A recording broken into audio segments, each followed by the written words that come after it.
my name is Hiro. I'm a medieval historian, and I'm currently traveling the world with my partner. Here's everything we did over 2 weeks in Palermo, Sicily. What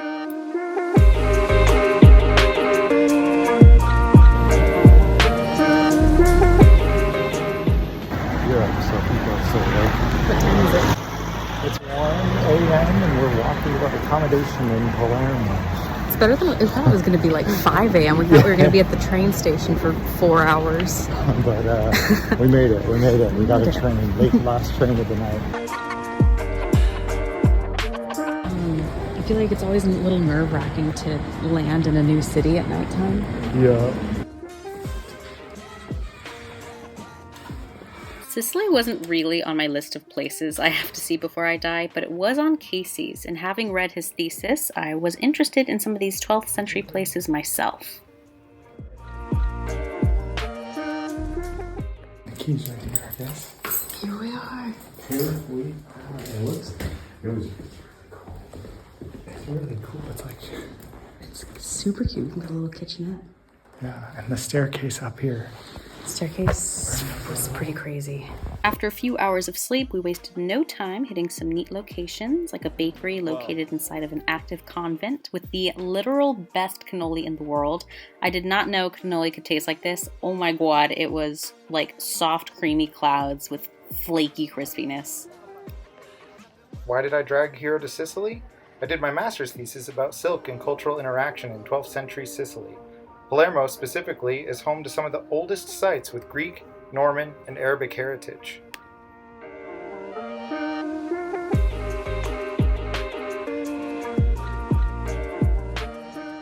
We visited the San Cataldo and spent way too long studying the column capitals and flooring. We're like the worst people to travel with, honestly.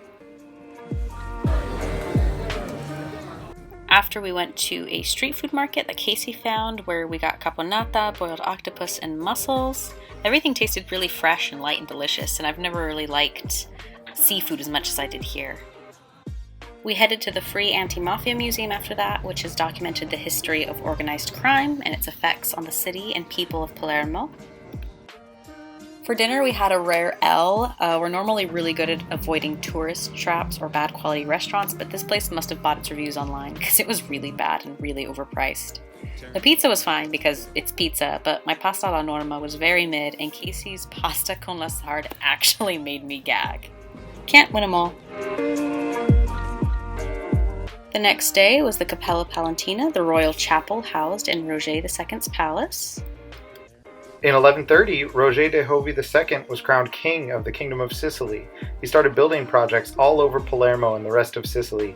One of the best preserved and oldest Norman Arabic buildings is this chapel in the Norman Royal Palace. It combines the mosaics from Greek Orthodox artists on the walls and muqarnas from Fatih in North Africa on its wooden ceiling. We went to Sfrigola and had arancinas, which are fried rice balls dyed with saffron and stuffed with meats or cheeses or veggies. These were so incredibly delicious and very affordable. I always find it interesting to catch glimpses of a city's or a country's graffiti. I think you can tell a lot about what's going on socially or politically for a place, and it always reminds me to be more mindful about how I fit into these schemas. We visited the Church of St. John the Hermit, where we marveled at the 12th century Arab Norman-style domes. The red coloring was actually a later period addition, but it does make the structures pop. You can see there's some frescoes here. A peculiarly dark foot on what was probably Christ.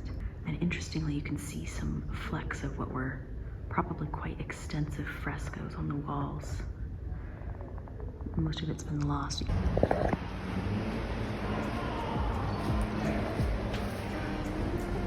This is the sort of atrium area connected to St. John of the Hermit's monastery. There's Hiro.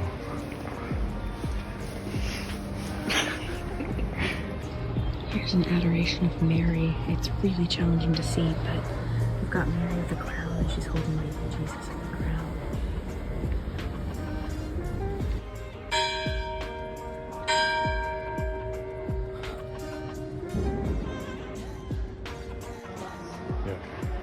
Kitty cat, we can't go there. pictures I've seen of it. So like they're doing more and more preservation work there.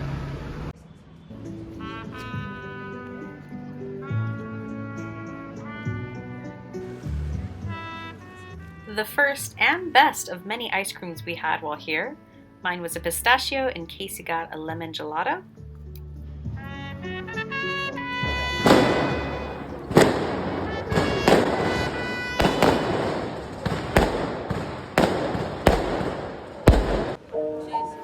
The Palermo Cathedral was very neat. Palermo is a very international place in the Middle Ages, and we can see that through this Arabic inscription on the front of the cathedral. There was also Arabic and Greek script on the dedication of the Capella Palentina that I hid from you earlier, but here it is now.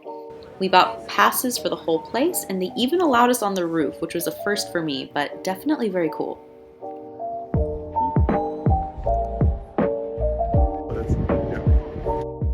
Norman Sicily is one of the only places in Europe that has ever produced silk textiles. The Tiraz, or Royal Silk Workshop in the palace, was trained by the experts kidnapped from Tunisia after Roger II conquered Tunis. These silks can even be seen on display today in the Palermo Cathedral and in the Royal Treasury in Austria.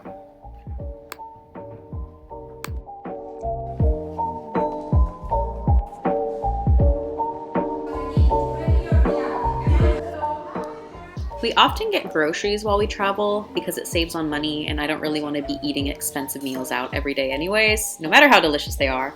I was also dealing with an old ankle injury flaring up really badly, so I doubly wanted to stay in. As such, Casey made us pasta with jarred sauce, which feels like sacrilege considering we were staying in Sicily, but it was also really good.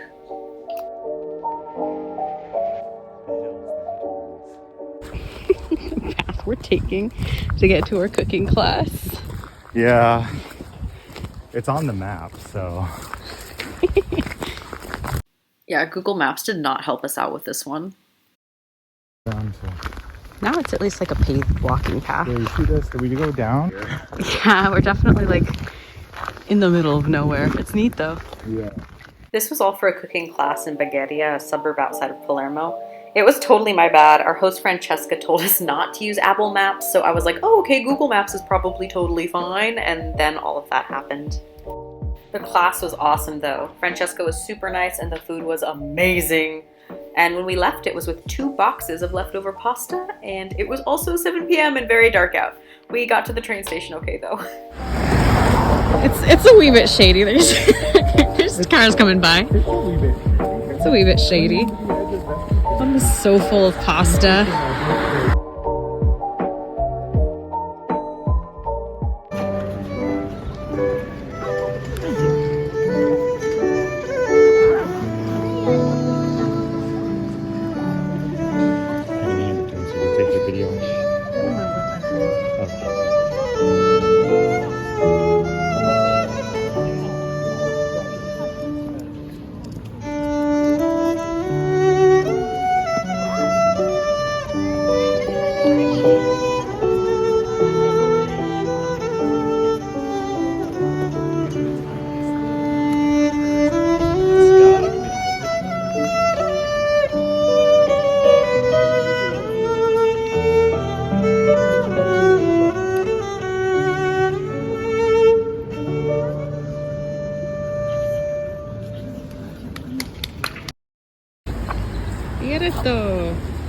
Casey said it's kind of nasty and that he loves it. It is kind of nasty. It smells bad. It smells really bad.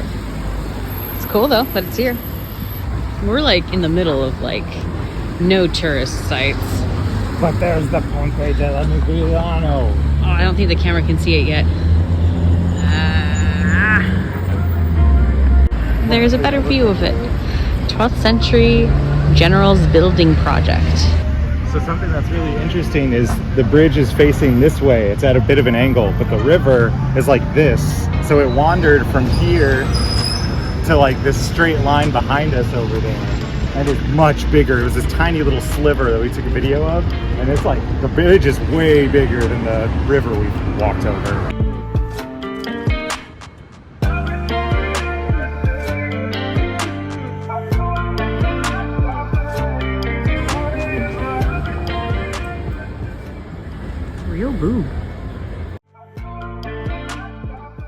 actually went to the hospital twice because my ankle injury was murderizing me, and we spent like 10 hours doing hospital stuff, only to be told they didn't have an orthopedist. But we did get me a cane though, which worked wonders, so don't be alarmed if I have a cane in some of these pictures coming up. It's all chill, and I love that cane, for real. We went up to Cefalù, which is probably my favorite part of the trip, somewhat because I wasn't in pain while walking anymore. We arrived during one of the cathedral's closed periods, so it was completely empty streets and only a couple of quiet visitors, which suited us just fine. When the cathedral reopened, we were greeted with a gorgeous Christ and Pantocrator mosaic, a very Orthodox Greek motif right there in the middle of Latin Christendom. And of course, I spent way too long staring at some floor tiles.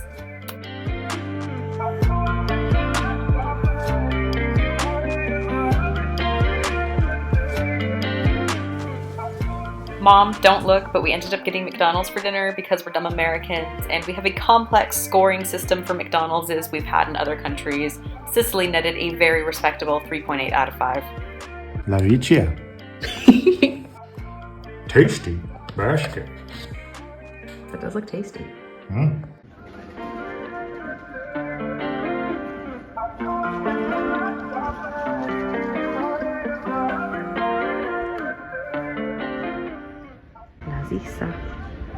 We visited the Zisa Palace, a pleasure palace first built by William the Bad, who, as his epitaph suggests, was so bad with money that he basically bankrupted the crown treasury to have this palace constructed. It was finished and renovated later by his successor, William the Good. Imagine being called like John Sucks a Lot and your grandson was called like the Cool John. Zisa Palace is one of the few secular sites still in Palermo. It was built for extravagance and inviting sort of the beauty of its external gardens inside. There aren't many mosaics left to be seen there, but the remnants show how much decorative trees and majestic animals alluded to the king's power. It even had indoor plumbing so the kings could poop in private. Emperor. Also with tree.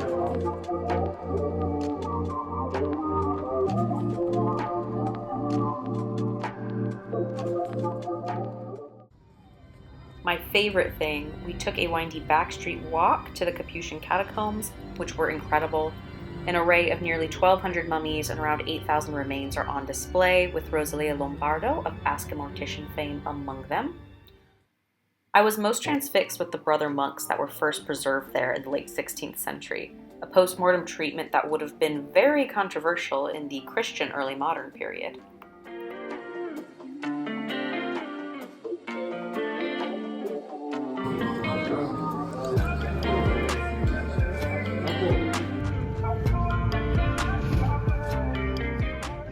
We also went to Montreal, which had a stunning cathedral. But the day was just kind of cursed. Like 4 different people tried scamming us, and we overpaid for some really shitty sandwiches at 2 different places in Montreal because the place we wanted to eat was closed. It's okay though, it's still a good day because the cathedral was free and absolutely stunning. It was covered wall to wall in mosaics like the Capella Palentina, but 6 times as large.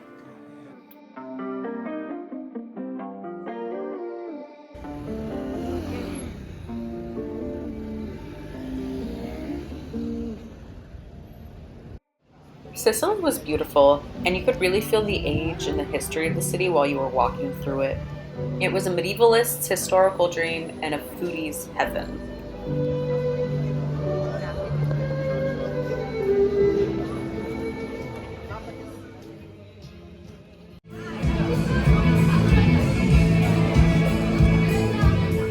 I had a wonderful time finally visiting the sites I studied so intensively during my master's program. To actually see all of these things in person and take in all of the beautiful golden mosaics is reason enough to visit Palermo. I don't want to sound cheesy about it, but it really is like stepping into the Mediterranean medieval world. Before we knew it, we were having our last pizza and braving the torrential downpour to take our flight to the next part of our journey.